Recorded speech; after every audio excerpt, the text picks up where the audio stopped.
These are the plaintiffs, Timothy and Deborah Murphy. Timothy says they hired the defendant to transport their mint 1981 DeLorean from New York to Florida. And when the guy drove the car off the truck, he damaged it. The car bottomed out and the undercarriage is all scratched up now. The car's a collector's item. The defendant refuses to pay for his mistake, and they're suing for $4,909.12, the amount they're owed for repairs. This is the defendant, Lucius Savadell. He says it took him 45 minutes and 105-degree heat to unload the car. The plaintiffs watched the entire process. They had a cold drink together. When the job was done, they signed a damage release form. The next day, they called claiming the car scratched underneath? Huh? He did nothing wrong. The plaintiffs never said a thing to him, and that damage could have been caused the next day by them, for crying out loud. Owe them all this money? Ha! He's accused of dinging the DeLorean. The defendant has filed a countersuit for $5,000 for lost wages. All parties, please raise your right hand. Be seated. Come to order, please.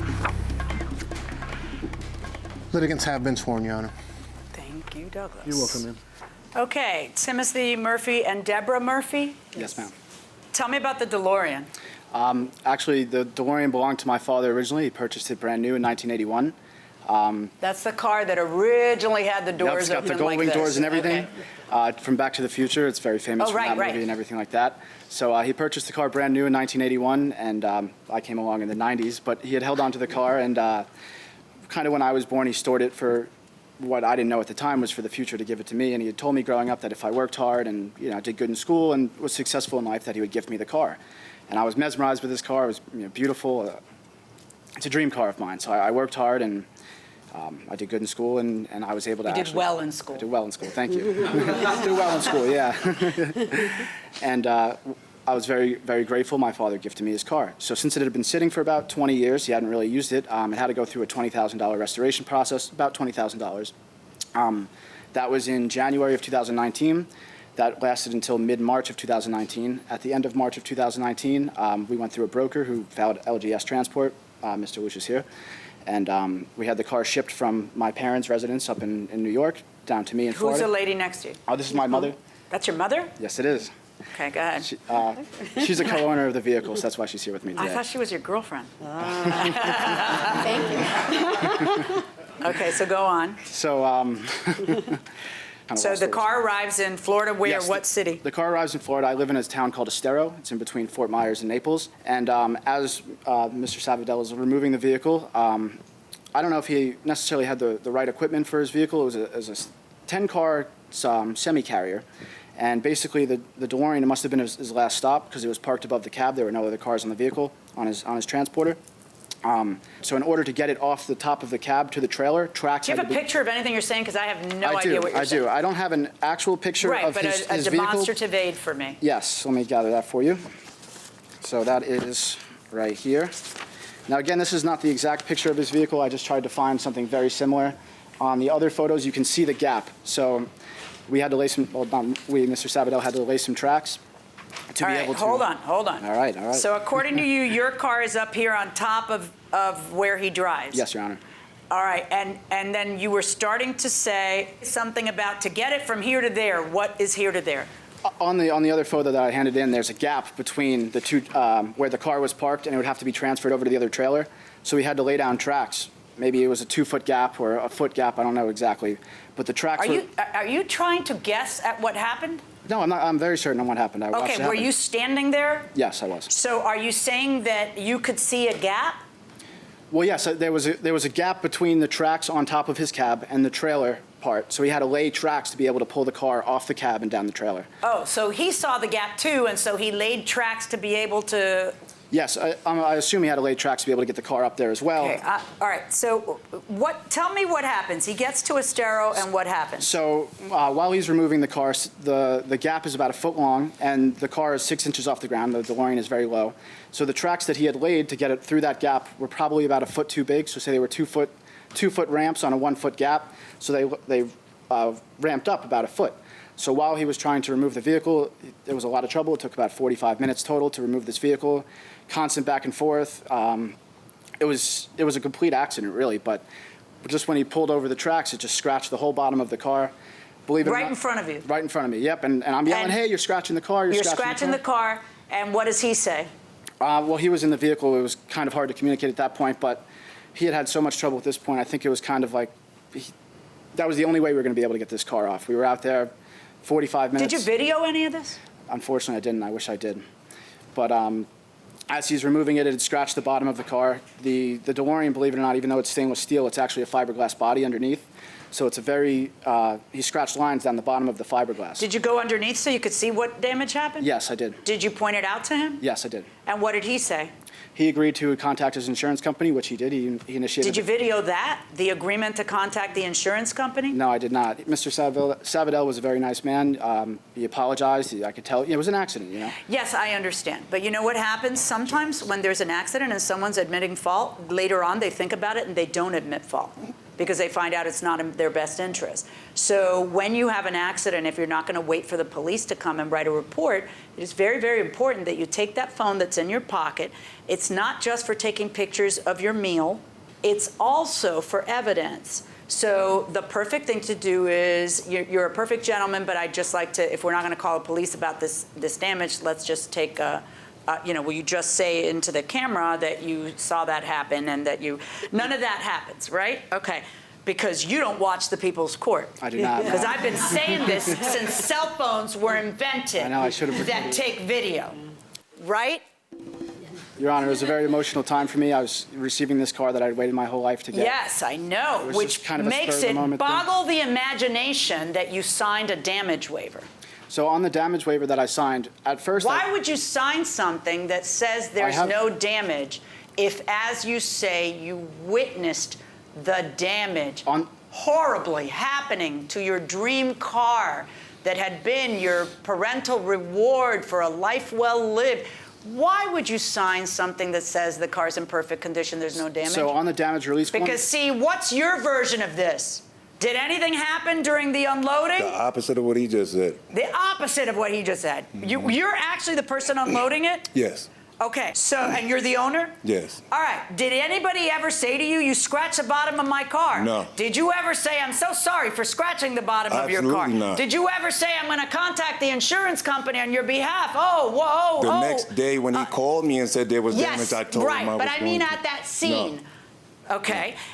Did he ever point out to you, there was a gap, this happened, I watched it happen? No. And then you hand him a release to say, all right, did you get the car? Is it in good condition? And he goes, oh, yes. And he signs a release, right? Let me see the release. Gives me a tip, takes pictures. Gives you a tip. Takes pictures of me inside the vehicle and everything. Hey, we're in Florida. On the damage report, there's no indication to mark damage to the undercarriage of the vehicle. It's only exterior I'm body sorry. panels. Why don't you just write it on the, is that why you signed it? Why don't you just not sign it? That's one option, right? See, because here's the problem, son.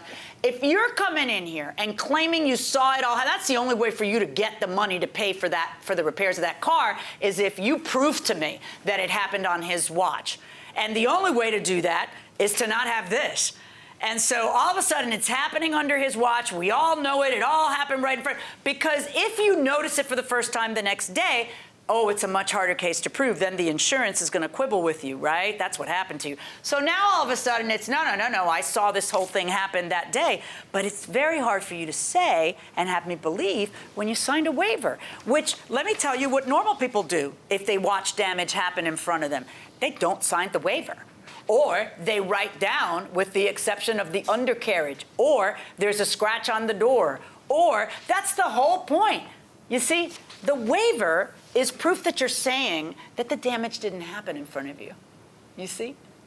And that you're lying to me and perjuring yourself. No, you understand? Respectfully, I disagree. How? Why would anyone who just saw their DeLorean damage, their parental gift for a life well lived damage, write, yeah, it's all good?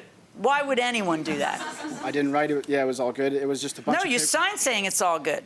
I That's thought what I had the to point sign to is. receive the car. In order to receive the keys to my vehicle, I had to sign the paperwork in your hand. I'm sorry. There was no indication on the vehicle. I have read and understood. There was. Hold on. I agree with the driver's assessment of the condition report of this vehicle. Transporter is not responsible for personal belongings or any content left in the vehicle. I agree with the driver's assessment of the condition report of this vehicle, and the driver's assessment of any problem with a condition is this: front bumper throughout the car, stainless steel, something has brush marks, different directions appearing as scratches, stains on the driver's side door, back rack, and blah, blah, blah. That's everything I did that at the origin. at the origin so that you don't Yes. get blamed for it. Right. And then you sign upon receipt, Mr. Murphy, that you agree that that's the condition of the vehicle. You could take a pen and write undercarriage, blah, blah, blah, but you didn't do that, right? I should have at the time. Yeah, you It think? was very emotional. According to emotional day. you, he calls you, you're very emotional. So I don't have to hold you to the standard of a grown-up. No, Come on, that's you not know? what I'm And then trying to according say. to you, you get a phone call for the first time talking about damage the next day. What does he tell you? Welcome back to the People's Court. I'm Harvey Levin. The plaintiff says the defendant damaged his DeLorean while trying to get it off his truck. But the defendant says the plaintiff signed a waiver saying everything was A-OK. Can the plaintiff get around the waiver? Let's go back into the courtroom. Hey, Lou, we have undercarriage damage here. And I was like, oh, he sent me a video. I looked at it, so I'm going to contact my insurance broker. Do you have a picture of the damage? I do. I have multiple pictures of the damage. Okay. Yeah. Just making sure I have it all. Okay. Okay. Did you ever see the pictures? He sent me a video. It's very, it's not well. It Hard to wasn't- see? Yes. The car is only 6 inches off the ground, so it was really hard to take a photo of it. I just kind of had to walk under If the it's car only and- 6 inches off the ground, Lord knows when this happened. Because 6 inches off the ground is a problem. Your Honor, this happened in front of me. I think it's more like 5, and he's saying 6 because on the back of my BOL it says I'm not responsible for any vehicle scrape. I actually have a Hold photo. on, stop talking. What? I'm not responsible for any vehicle that's scraped that's lower than 5 inches to the ground. That's why he keeps saying 6 inches. It's more like 4 or 5 inches. Your from the Honor, ground. Says who? You don't have it here to measure it or anything else? You don't, do Well, you have some I evidence was to just show me by that eyeing that it. year, No, by eyeing yeah, it? yeah. You remember what you eyed? No, it was very low, very low. Yeah, very low. Mm-hmm. 6 inches is also very low. Mm-hmm. What is... That's just a tape measure to show that the car sits 6 inches off the Yeah. ground. Man, that is so low. It is. 6 inches is super low. Why is this curved like that? So that's actually a side molding. That was not the part that was damaged, though. So you're measuring the height of the curb. I measured the The highest lower part. parts of the curb would be 5 inches, which is kind of funny. All right, but either way, I don't care if it's 5 or 6, it's super, super low. And the crux of this case is that you've got to prove that it happened. Once you know what I do when I get a car from a valet? I discreetly, as soon as my car's coming, because I don't want to look like a weirdo, I start to walk around the car so that by the time I get in my car, I have walked around and noted that there's no damage. Because the minute I drive away, that's when it becomes hard for me to prove it happened at their valet. That is what I do every time someone hands me a car. When the repair shop hands me a car, you walk around and you check for damage. My husband is a lawyer and a judge. And when a transport company brings him a car, which is just a little too often for my taste, okay? He is lying on the ground at the point of transfer, looking. Oh, his face is bigger than 6 inches, so it would be really hard. But he's so squirrely about this topic, and which is what you're supposed to do.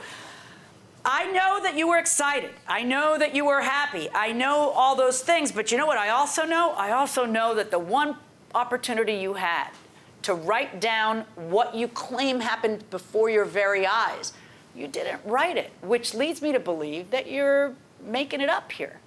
You have a counterclaim against him for $5,000, making up that you saw it.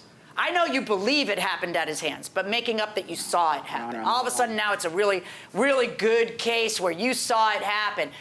I'm pretty sure that insurance. Do you have anything from the insurance company? I do. I have multiple. Yeah, let me see everything you have from the insurance company. Why do you have a counterclaim against him for $5,000? Loss of work, stress, aggravation, high blood pressure. Okay, but how is your high blood pressure something he needs to pay you $5,000 for? Just because you got sued? The work I do is tremendous, and I wouldn't be able to transport vehicles all the way around the world with this case hanging over my head. Oh, stop it. You're just making that up. You want to see my blood pressure report? No, I don't. I want to see. I want to understand how somehow someone files a lawsuit against you and you stop transporting cars. That's silly. I've gone back multiple times with Hold on. Sorry. Did you settle this case with his insurance company? No, I never accepted their offer. Because it looks like... I negotiated with them a few times. And then you negotiated with them, and then they offered $700, then they offered $1,000. Well, they originally had an insurance adjuster come out, and they wrote a claim for $2,400, and he kind of did the same thing. Why are they? If they believed you that you said something right away, and he was corroborating you, he said something right away, and those were the facts that the reason why they're negotiating is because they don't want to lose in court, but you've got a weak case because you didn't say something right away. Respectfully, I disagree. Do you have what you filed? Did you file anything in writing with the insurance company? I'm sorry. Did you file something in writing? No, I did not. They reached out to me first, as Lou had reached out to them first. Yeah, he did. I mean, he calls them and says, hey, someone's claiming I damaged it. And then he leaves it. That's why he pays insurance premiums, so he doesn't have to worry about it. That's accurate. If I could add something, if that's all right. You can add all you want. Why did you give the guy a tip if he destroyed your car? Well, he didn't. Why did you take pictures with him all happy if he destroyed your car? Well, he told me he had never transported a DeLorean before. $4,900 worth of destruction. Why would anyone pay him a tip and give him, take pictures with him and say it's all cool if they saw him do $4,900 worth of damage? I think you just feel he did it. I don't think he saw anything, and I'm ruling in favor of the defendant. Wow. Well, the plaintiffs, bottom line, did not prove their case here in court, Mr. Murphy. I'm sure you're upset. I'm a little upset, yes. Let me ask you a question. Did you read that release before you signed it? Really read it? Not thoroughly enough, no, I should have. That's what killed you. Learning experience for me. That's what hurt you. Yes. You understand that now? I understand that, yes. As you look back on it? It's a deep regret of mine. I'm out of a lot of money here and a lot of suffering with this whole thing over a year now. So it's a shame. I had more evidence to present. I didn't have a chance to do it. Yeah, well, it doesn't matter. Whatever evidence you had, that's it. Thank you, ma'am. Thank you, sir. Mr. Savadell. Yes. Did you really bring your blood pressure report to court? I sure did. Are you serious? Trying to get 5 racks. And I have the report. She didn't want to see it, though. Oh, I can't believe that. All right, do you feel a little better now? How is your blood pressure right now? Still high, cameras, hot lights. Yep. Yeah, I'll be all right once I hit the car. You will? Yeah. All right, well, congratulations, you're off the hook. Thank you. Have a good one. You're very welcome. West side. Harvey? So again, a truism. When you buy something from somebody, or you maybe even you take your car to the car wash, or you take something to a repair shop, inspect it before the person who delivers it or handles it leaves. Take pictures if there's damage. Once you leave, it's going to be hard to prove.